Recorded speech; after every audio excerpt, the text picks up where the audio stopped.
तशय्यो एक अलग आइडियोलॉजी का नाम है और आज वो आइडियोलॉजी दिन ब दिन परवान चढ़ रही है। इसराइल हार सकता है एक ही सूरत में, अगर सारे मुसलमान मिल जाएं। अगर आप नक्शे पे इसराइल को देखेंगे, इसके जितने हमसाया हैं वो सारे मुसलमान।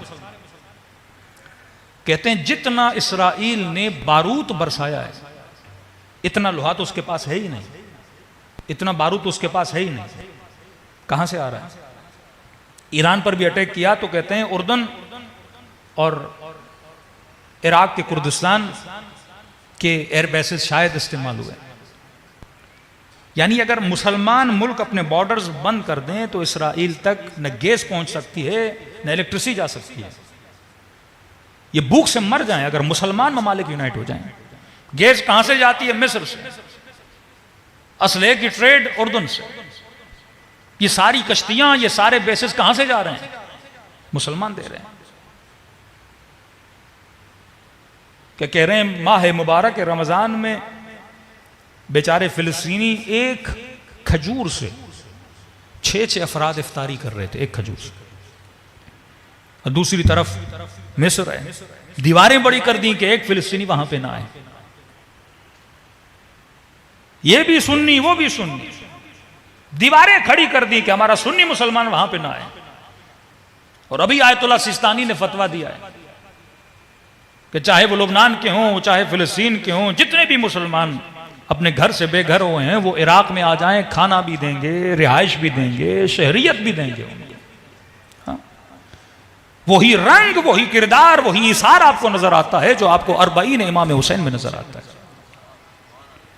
अरबईन को अगर 10 दिन में महदूद रखो तो यह हुसैनियत नहीं है कि मैं सिर्फ 6-7 दिन लोगों को खिलाऊं पिलाऊं, अखलाक हुसैनी बनाऊं और जब पाकिस्तान आ जाऊं तो वो अखलाक भूल जाऊं। का नहीं, एक ट्रेनिंग की जा रही है आपकी। ये 6 दिन की ट्रेनिंग है कि अपने अंदर इशारे हुसैनी पैदा करो, किरदार हुसैनी पैदा करो। जिस तरह मुहाजिर और अंसार ने अपने घर तकसीम कर दिए, सीगे उखुवत पढ़ा उन्होंने कि कहा कि ऊपर हम रहेंगे, नीचे आप रहिए। रसूल ने, खुदा ने फरमाया भाई भाई का उखुवत का सीगा पढ़ो, अपने घरों को तकसीम करो, अपनी ज़मीनों को तकसीम करो। कुरान ने मजीद ने उनकी तारीफ की, जहाँ पे हम कहते हैं सब ने अपने घर तकसीम किए। और अली ने फरमाया कि अगर किसी का नफ्स किसी के नफ्स के लिए भाई बना वो अली और मोहम्मद बनते। यह फजीलत अमीरुल मोमिनीन अली इब्न अबी तालिब को परवरदिगार आलम ने अता की। तो मुसलमान अगर यूनाइटेड हो जाएं, एक नई रिसर्च आई है कि इस 1 साल के दरमियान जितना लोहा, जंग के लिए आपको लोहे की जरूरत है, स्टील मिल, जितना लोहा तुर्की ने सप्लाई किया इसराइल को किसी ने नहीं किया। तो ऊपर आके फिलिस्तीन की हिमायत में बातें करना और है, लेकिन अपने सारे ताल्लुकात, अपनी इकोनॉमिक को भी खतरे में डालना, यह सिर्फ वही कर सकता है जिसके अंदर आइडियोलॉजी ऑफ इमाम हुसैन सल्लल्लाहु अलैहि वसल्लम। सल्लल्लाहु पढ़े मोहम्मद व आला मोहम्मद।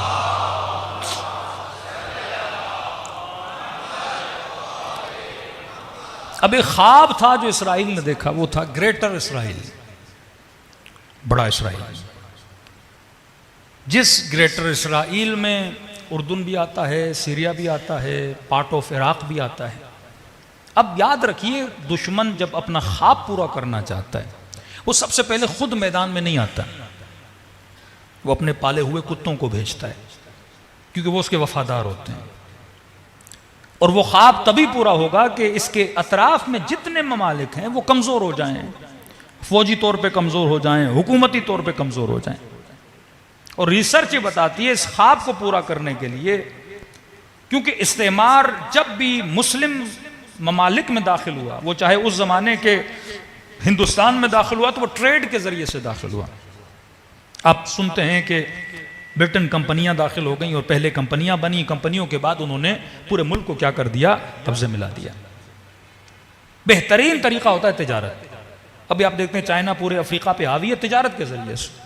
पूरा अफ्रीका, पहले अमेरिका की वहां पे होल्ड पावर था, अब चाइना दाखिल हो गया तिजारत के जरिए। 100 साल के दरमियान आप देखें, इस्तेमार ने तिजारत के जरिए से सारे मुस्लिम ममालिक पे कब्जा किया, न सिर्फ मुसलमानों पे, गैरों पर भी। लेकिन इन 100 सालों में अगर इस्तेमार को किसी से शिकस्त हुई, वो तशय्यो से हुई।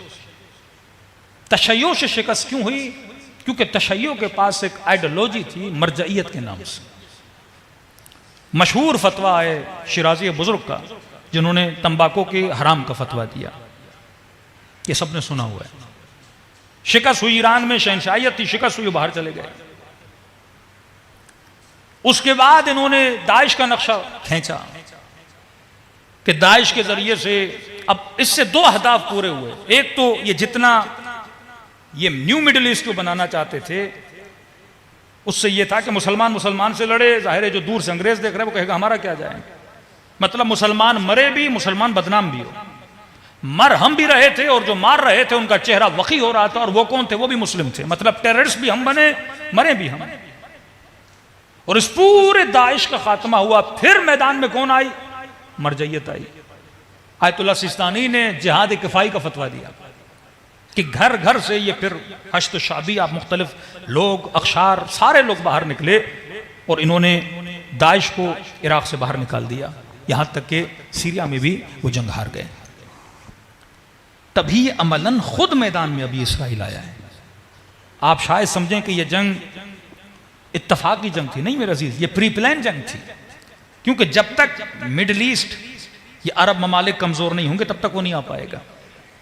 क्योंकि ये पहले भी कर चुके हैं, मैं उसका जिक्र यहां पे नहीं करूंगा। मुख्तलिफ कबाइल के जरिए से कुछ मुल्कों पे हमला किया और मुल्क किसके हैंड ओवर कर दिए। मतलब पहले दाइश आता, दाइश सारे मुल्कों को ले लेता, हुकूमत इस्लामी की बुनियाद बनाता, और वो बुनियाद बना के किसको हैंड ओवर कर देता? इसराइल को हैंड ओवर कर देता। इस बीच में अगर किसी ने उनको शिकस्त दी है, वो किसने शिकस्त दी है? आपकी मर्जियत ने शिकस्त दी है। आवाए जवाद आमली फरमाते हैं कि जब मैं कुम आया, दहेज शख्स कहते हैं, जब इनकलाब इस्लामी से भी पहले, तो कहते हैं बिल्कुल मैं यंग था और आगाए बुरूजर्दी के दर्स में शिरकत करने गया, तो कह रहे हैं उन सालों में नया नया इसराइल बना था। तो कहते हैं मैंने आगाए बुरूजर्दी को कहा कि जुबला, एक नया मुल्क बनाया गया और मुसलमानों पर जुल्म किया जा रहा है। तो उस जमाने में, कहते हैं आगाए बुरूजर्दी, मैं मरजइयत की ताकत बता रहा हूं आज और कल, उस जमाने में कहते हैं आगाए बुरूजर्दी ने कहा कि हम एक, फारसी में कहते हैं एक जलसा, एक मजलिस रखते हैं लोगों को जगाने के लिए कि जो हो रहा है वो गलत हो रहा है, ये जो मुल्क बन रहा है, ये इस्तेमारी ताकतें हमारे अंदर आना चाहती हैं। कहते हैं तमाम तर कोशिशों के बावजूद आगाए बुरूजर्दी कुम में एक मजलिस नहीं रख पाए इसराइल के खिलाफ, क्योंकि उस वक्त क्या थी? शहनशाहियत थी। जिस तरह आपके पाकिस्तान में अगर इसराइल के खिलाफ जुलूस निकाला जाए तो लोगों को पकड़ा जाता है और मारा जाता है। यरूशलेम के अखबार ने हेडलाइन छापी कि हमें बड़ी खुशी हुई कि पाकिस्तान ने फिलिस्तीन की हिमायत करने वाले लोगों को कुचला है। कहते हमें एक्शन से हमें क्या हुई? रजायत मिली। आगाए बुरूजर्दी उस जमाने में, आगाए जवाद आमली कहते हैं अब हम सिर्फ मजलिस नहीं, हम इस काबिल हो चुके हैं कि हम इसराइल पे अटैक भी कर सकते हैं। तो ये किसकी ताकत थी? ये आपकी मरजइयत की ताकत थी। अब सबसे ज्यादा अटैक किस पे किया जाता है? मरजइयत पे। मरजई ताकत आगाए मकारिम, आगाए शिराजी बुजुर्ग, मरजइयत की ताकत आयतुल्लाह सिस्तानी के फतवों से आपने देखी।